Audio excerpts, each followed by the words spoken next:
반갑습니다. 담임 목사님께서 3주간 자리를 비우시게 돼서 제가 오늘을 포함해서 3주간 말씀으로 섬기게 됐습니다. 또 너야 이렇게 생각하지 마시고 너그러운 마음으로 받아주시면 감사하겠습니다. 오늘은 교회가 이 땅에 탄생한 지 2026년째 되는 날입니다. 오늘은 교회의 생일이거든요. 네, 오늘 절기를 우리가 절기상 성령 강림주일이라고 부르고 오늘 말씀은 레위기 23장 15절에서 22절까지 본문을 가지고 성령이 오셨네라는 제목으로 교회의 탄생에 대해서 오순절 절기의 의미에 대해서 함께 은혜를 나누고자 합니다. 1928년 9월 영국의 세균학자 알렉산더 플레밍이라는 학자가 있었습니다. 이 사람이 여름 휴가를 일주일간 마치고 자신의 연구실로 돌아옵니다. 그런데 깜빡 잊고 배양 접시 하나의 뚜껑을 닫아두지 않고 여름철에 휴가를 가버렸다는 것을 뒤늦게 발견합니다.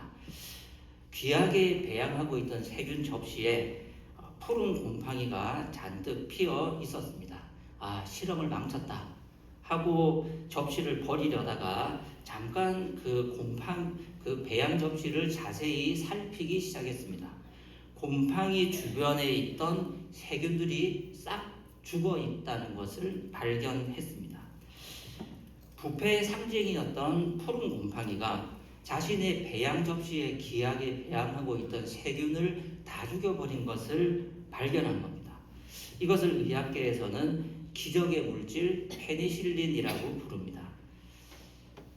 이 우연치 않은 발견으로 인해서 인류에게 골칫덩이였던 곰팡이가 현대의학을 2세대 또는 3세대까지 발전시켰다라고 평가받는 페니실린이 우연에 의해서 발견될 수 있었습니다.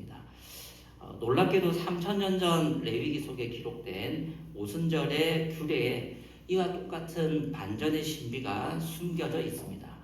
부패한 것을 들어서 생명을 살리는 위대한 구원의 비밀이 오늘 본문 속에 또 사도행전 2장 속에 있습니다.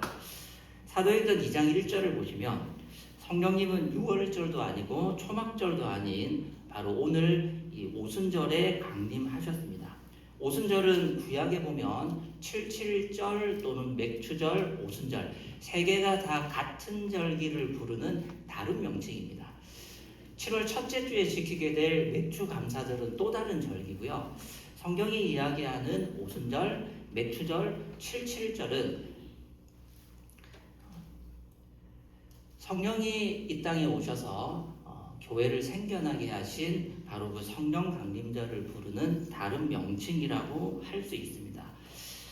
구약의 농사 절기인 오순절과 신약의 성령 강림절은 과연 어떤 영적인 비밀로 연결되어 있을까요?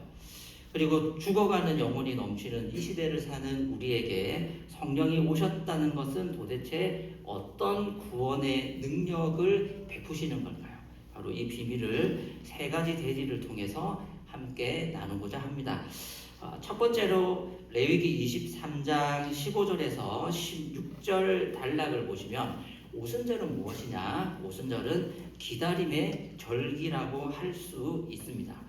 우리 오늘 본문 15절과 16절을 저와 함께 같이 한번 읽어보겠습니다. 15절과 16절입니다.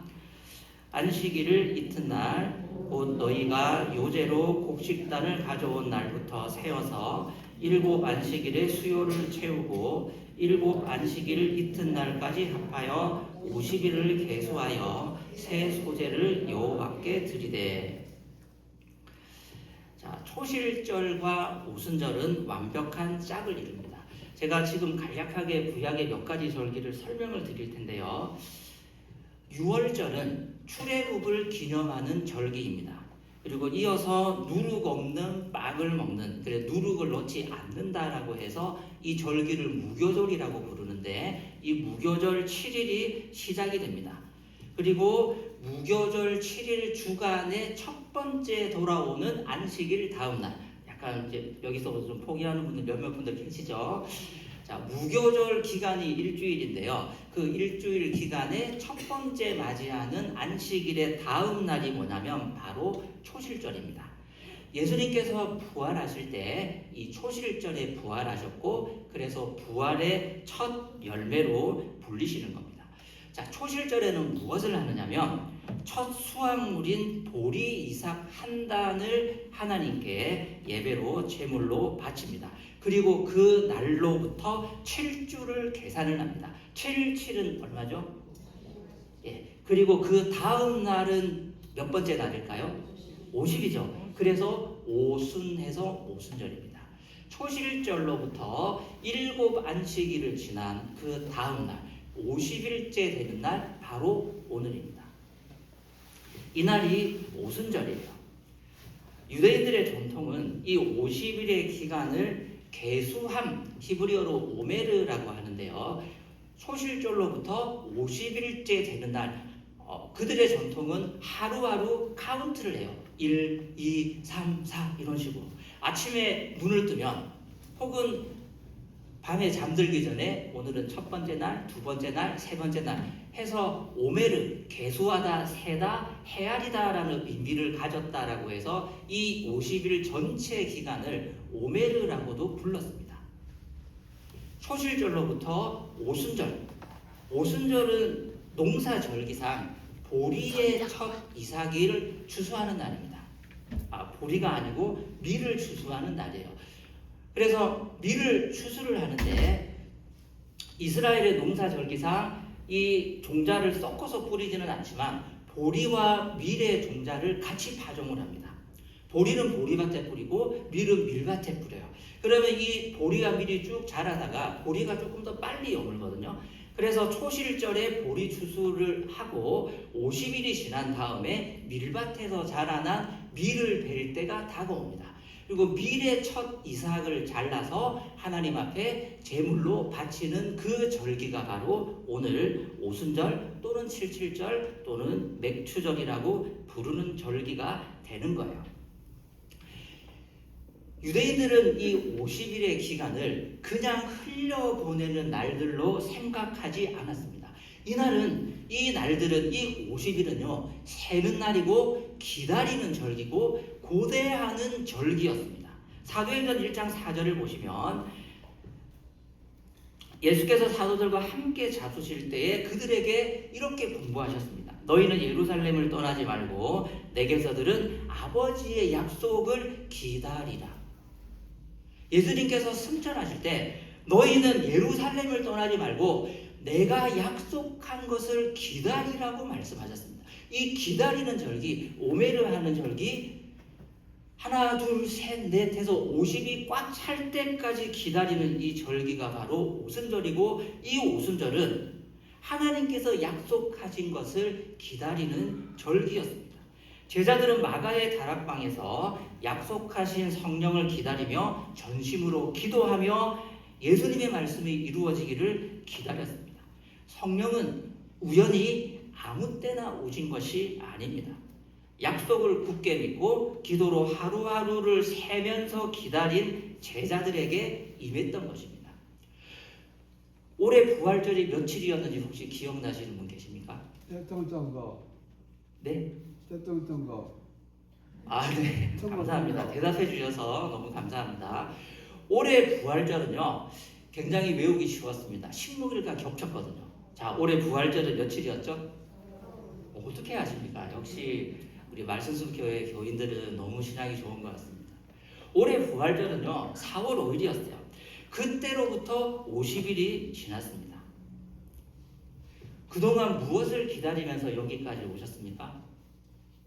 많은 날들이 있잖아요.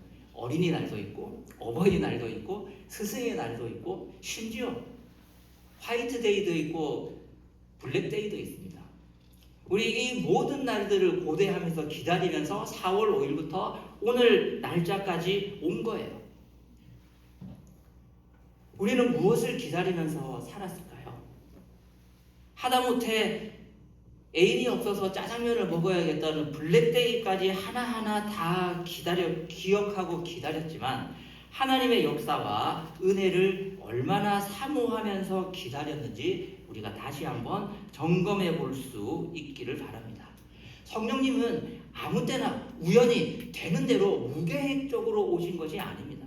우리의 캘린더에 내가 사모하고 내가 기다리고 내가 기도하고 내가 정말로 고대하고 원하는 그 어떤 것, 그 하나님의 약속, 그 하나님의 분부와 명령과 마음속에 받은 은혜와 감동을 기록해두고 그것을 붙잡고 하루하루 세면서 오늘은 첫 번째 날, 오늘은 두 번째 날 하나님께서 약속하신 그 오순절이 되면 성령이 임하실 줄로 그분의 은혜가 내 심령에 심어질 줄로 믿습니다라고 하루하루 살아가는 삶과 언제 선물 받지? 언제 어린이날이 되지? 언제 어버이날이 되지? 내일은 또 뭘 하면서 재밌게 보내지? 유튜브 업데이트 안 되나? 그렇게 하면서 하루하루를 보내는 삶과 같을 수가 있겠습니까?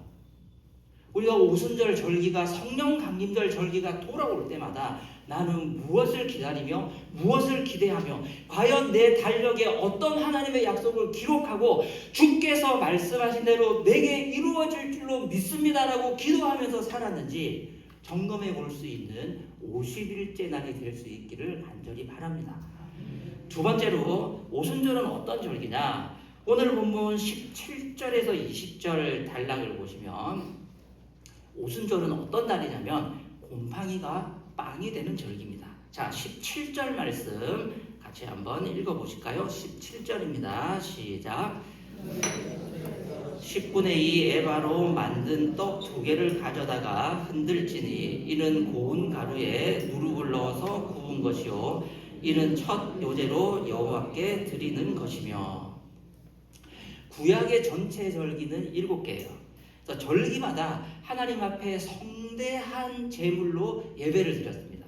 오늘 본문에도 보면 18절 이하에 숫소도 나오고 염소도 나오고 양도 나오고 하나님 앞에 드릴 수 있는 성대한 제물의 종류가 다 있는데 굉장히 특이한 제물이 방금 같이 읽으셨던 17절이에요. 17절에 보시면요, 10분의 2 에바로 만든 떡 2개를 가져다가 바치는데 이 밀가루 반죽에는 뭐를 넣느냐면 특별히 누룩을 넣어서 구워라 라고 기록되어 있습니다. 누룩은 쉽게 말해서 곰팡이예요. 효소죠. 영어로는 이스트라고도 하는데 이 곰팡이 먹을 수 있는 효모를 넣어서 빵을 부풀리는 거예요. 그런데 놀라운 사실은요, 원래 하나님 앞에 빵을 제물로 드릴 때는 절대로 넣어서는 안 되는 두 가지가 있습니다. 하나는 누룩이고요, 하나는 꿀이에요.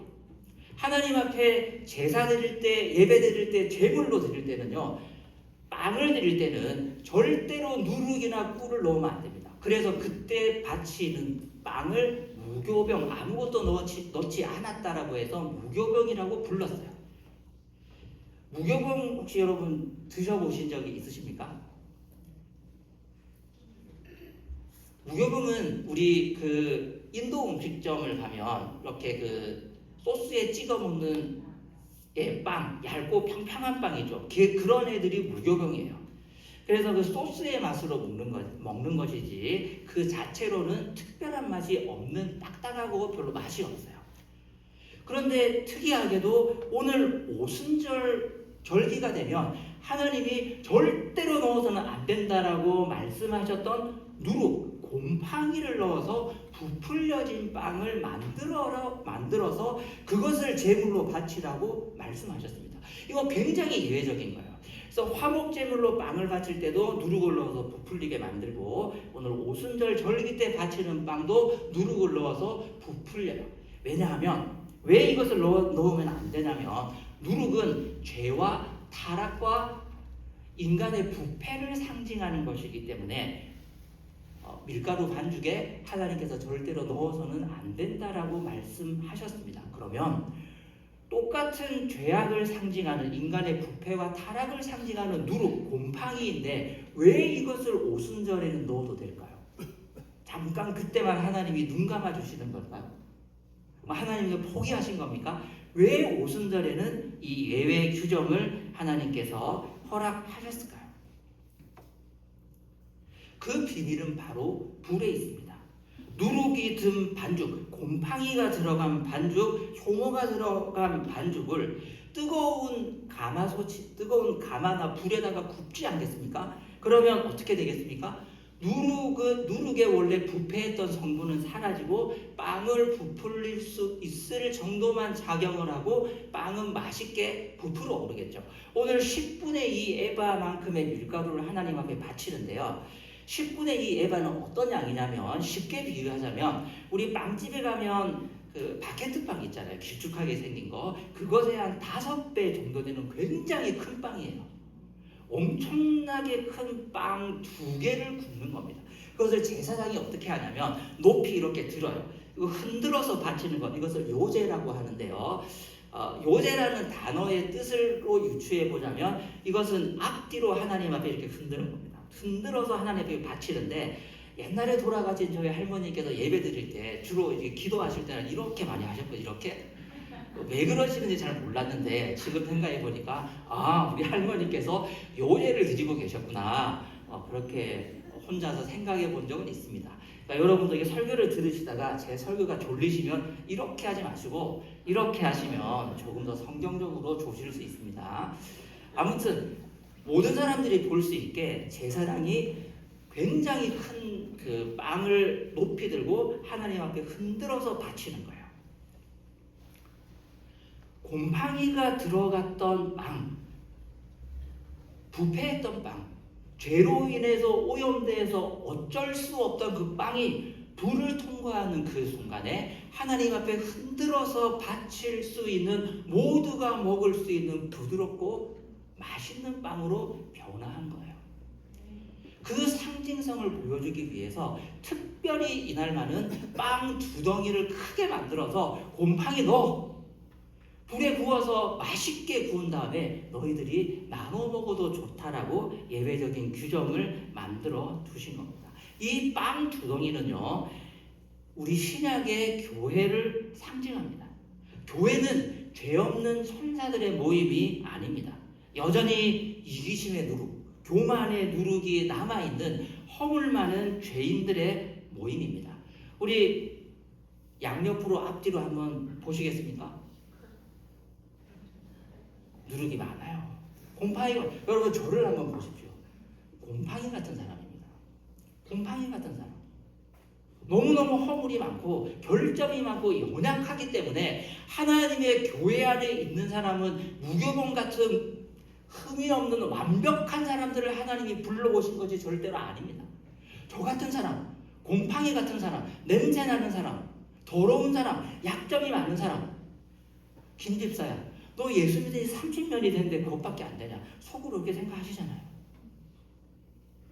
이 권사님, 당연히 권사님인데 왜 그렇게 말을 그렇게 하십니까? 이게 생각 안 하십니까? 아이고 박 목사님, 여기 박 목사님 안 계시죠? 박 목사님 평생 설교해봤는데 왜 이렇게 설교를 못하세요? 그렇게 생각하시잖아요. 우리가 다 결점이 많고 연약하고 곰팡이 같은 존재들로 하나님 앞에 부름을 받았기 때문에 그래요. 하나님께서 우리를 완벽했기 때문에 불러주신 게 아닙니다.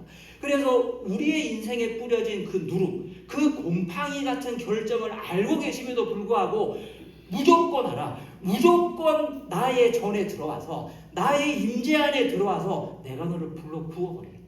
얼마나 맛있는 인생으로 변하는지, 얼마나 먹을 만한 인생으로 변하는지, 얼마나 쓸모있는 인생으로 변하는지 내가 이 오순절에 성령의 불로 구워서 깨닫게 해주겠다라고 말씀하시는 겁니다. 오순절 절기 거룩하신 하나님 앞에 드려진 제물에 곰팡이가 들어갔습니다. 오순절 성령 강림절은 교회의 생일입니다. 이 지상에 존재하는 모든 교회의 창립 기념일입니다. 그런데 이 교회는 저와 여러분처럼 곰팡이가 있습니다. 결점이 있어요. 완전할 수가 없습니다. 자녀를 기르다 보면 다 이런 생각 한 번쯤은 하셨을 겁니다. 저게 언제 사람이 되나? 제가 아주 우리 애를 신생아 때 제 기도 제목은 주님 100일만 견디게 해주시고 100일만 밤에 잠을 못 잤거든요.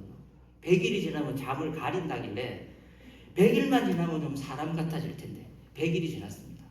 안 되더라고요. 이게 인간인가 짐승인가. 유치원을 가고 학교를 들어갔는데 학부형이 되면 좀 나아질까. 여전히 사람이 아니었습니다. 취업을 하면 사람이 될 것 같습니까? 뒷말은 생략하겠어요. 결혼시키고 나면 인간이 되겠지. 여러분 낮에 아파트 놀이터 가보세요. 손주 손녀 봐주는 할아버지 할머님들 많이 계십니다. 자식은 언제 사람이 되는 걸까요? 교회도 마찬가지입니다. 결점만큼 허물 많은 우리를 하나님께서 불러주셨는데 교회는 언제 교회당하시는 걸까요? 교회는 언제 성령의 불로 우리의 누룩이 다 태워져서 하나님께서 쓰실 만한 정말로 하나님의 성령이 임재하셔서 이 세상을 변화시킬 수 있는, 나도 변화하고 가정도 변화하고 우리 이웃도 변화시킬 수 있는 하나님의 도구가 될 수 있는 걸까요? 그 소망을 품고 합심해서 기도하는 그날이 바로 오늘이에요. 마지막으로 레위기 23장 21절에서 22절 단락을 보시면 오순절은 어떤 절기냐? 밤뭉퉁이에 곡식을 남겨두는 절기입니다. 자, 22절 말씀 같이 한번 읽어보겠습니다. 22절입니다. 오늘 본문 마지막 절 시작.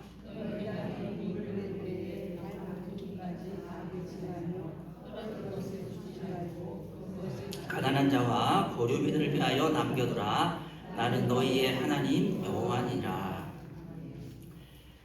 많은 사람들이 이 구절을 단순한 자선 규례 정도로 생각합니다. 구약에는 7절기가 있다고 제가 아까 말씀을 드렸었는데 7절기 중에 특별히 추수와 관련된 절기가 3개가 있거든요. 하나는 보리 이삭을 베어드리는 현실절이 있고요. 두 번째가 오늘 밀을 추수하는 오순절이 있고, 세 번째가 가을에 올리브 열매와 포도 열매를 추수하는 수장절, 이게 이제 그 추수감사절이 유래가 되는 절기예요. 이 추수와 관련된 절기가 3개가 있는데 그 중에 유일하게 밤모퉁이에 고아와 과부와 나그네와 이방인을 위해서, 가난한 사람들을 위해서 곡식 일부를 다 베지 말고 일부러라도 나다를 흘려두라고 명령하신 절기는 오늘 오순절 성령 강림절이 유일합니다. 물론 나중에 역사가 흘러가면서 오순절의 이 의미를 확대 해석해서 모든 추수 절기를 맞이할 때마다 일부를 남겨두기는 했지만 분명한 것은 뭐예요? 고아와 과부와 가난한 자와 너희 중에 생존 능력이 없는 나그네와 이방인들을 위해서 일부러라도 밭을 다 베지 말고 모퉁이의 일부를 남겨두라고 명령하신 유일한 절기라는 거예요. 이거 아깝습니까? 아깝지 않습니까? 여러분 SK 최태원이랑도 요플레 까서 그거 핥아 드신답니다. 여러분 재벌도요 요플레 까면 이게 그 포장지에 묻어 있잖아요. 그걸 혀로 핥아서 드신다고 한 영상을 제가 본 적이 있거든요. 여러분 밤 모퉁이에 일부 남은 곡식이 안 아까운 사람은 없습니다. 그러면 가게에서 물건 사고 잔돈 100원 안 받았습니다. 다시 받으러 가십니까? 안 가십니까? 반드시 받으러 가죠. 분명히 받으러 갑니다. 아무리 일부라도, 아무리 작은 것일지라도 내 것인데 남겨두면 아까워요. 현재까지 발견된 이스라엘을 둘러싼 고대 금동의 문서들을 샅샅이 다 훑어봐도 이런 밤 모퉁이의 일부를 남겨두라는 명령이 있는 문서는 아직까지는 발견된 적은 없습니다.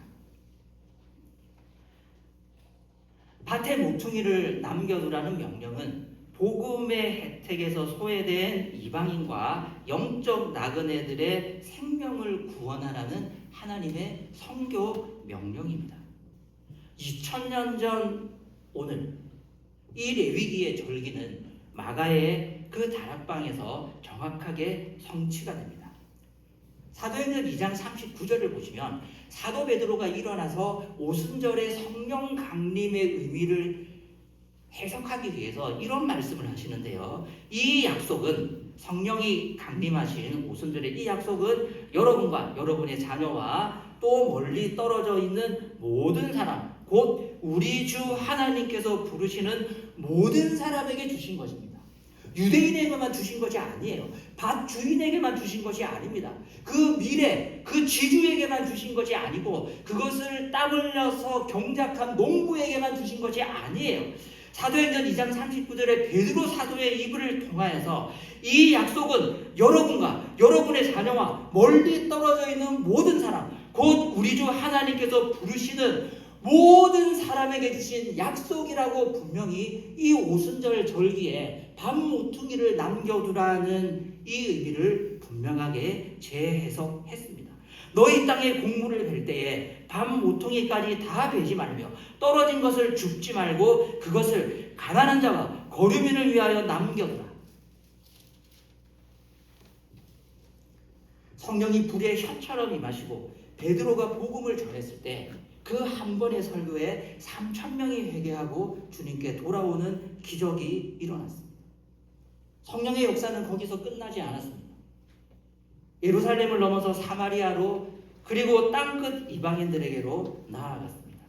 구원의 이삭조차 죽지 못해서 영적으로 굶주려 죽어가던 이방인들에게 이 복음이 성령의 불길을 타고 확산되어서 뻗어간 겁니다. 그 결과 유대인과 이방인의 담이 무너졌고 영광스러운 오늘 우리가 예배드리고 있는 이 교회가 비로소 탄생할 수 있었습니다. 우리 교회의 존재 목적이 무엇일까요? 밤모퉁이에 복음의 나달을 남겨두기 위함인 줄로 믿습니다. 밤모퉁이에 복음의 나달을 남겨두어서 이 복음을 듣는 유대인뿐만이 아니고 밭주인만이 아니고 모든 사람을 불러 모아서 여기에 생명이 있고 여기에 구원이 있고 여기에 위대한 하나님의 역사가 있다는 것을 낱낱이 증거한 증인으로 우리가 부름 받았음을 믿습니다. 최고의 설교자에게 마태, 마가, 누가, 요한복음에 있는 모든 설교를 제자들이 다 들었습니다. 우리처럼 일요일만, 주일만 나와서 설교 들은 게 아니에요. 예수님과 3년 동안 합숙하면서 설교를 들었습니다. 성경 공부도 성경 저자 직감으로 들은 거잖아요. 심지어 죽은 사람을 다시 살리는 기적도 제자들이 직접 봤어요. 그럼에도 불구하고 처절하게 실패하고 자기 목숨 하나 건지기 위해서 요한 같은 경우에는 알몸으로 주랭랑을 쳤습니다. 곰팡이 같은 애들이었어요.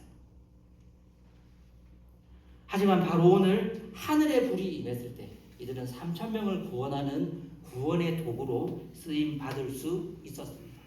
하나님께서 바로 오늘 저와 여러분을 이 영광스러운 복음 사역의 자리로 부르고 계심을 믿습니다. 말씀을 맺습니다. 페니실린의 가능성을 처음 발견했던 플레밍의 시도는 곧바로 의약품으로 이어지지는 않았습니다. 불순물을 걸러내는 정제 과정이 너무 어려워서 중단되고 말았습니다. 무려 몇 년? 10년간 약이 개발되지 않았습니다. 곰팡이 자체만으로는 그 플라스틱 컵에 있던 푸른 곰팡이 자체만으로는 한 사람도 살릴 수가 없었습니다.